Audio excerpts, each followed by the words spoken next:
Hello guys, good evening. Naghanap ba kayo ng mura at masarap na kainan? Check nyo tong Ramen for You. Located nga pala to sa Old Bulihan sa bayan ng Silang. Maraming pagpipilian dito, iba't ibang klase ng ramen noodles. Kung anghang naman ang hanap mo, meron yan dito. Mula sa mild hanggang intense. Kung mapapansin nyo sa ilalim, yan yung mga lagayan nila, mga pot. Cute, no? Meron din silang mga ice cream stick dito na merong iba't ibang flavor.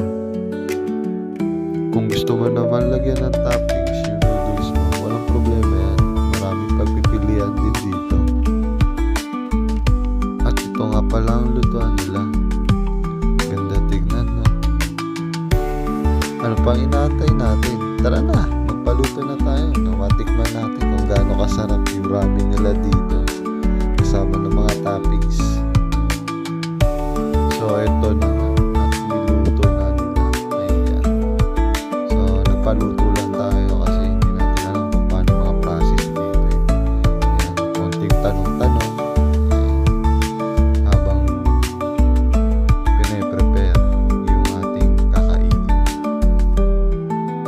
So, ayan. Nilagay na yung noodles kasama ng mga ingredients.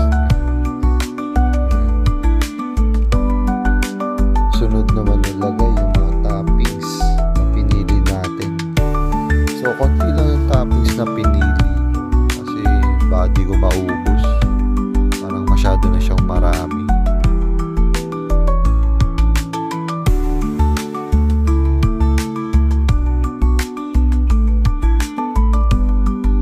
So, eto. Ayan. Dalawa na sila. Luna. Ayan. Trio na sila. Pinagtulungan na yung aking kakainin. Isihan nyo lang mga ate. Hindi naman ako nagmamadali.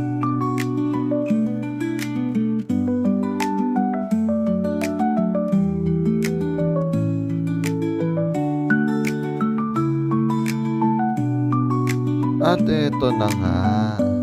Nalagay na yung mga toppings na pinili ko. Buti na lang, konti lang yung toppings na pinili ko. Ayan.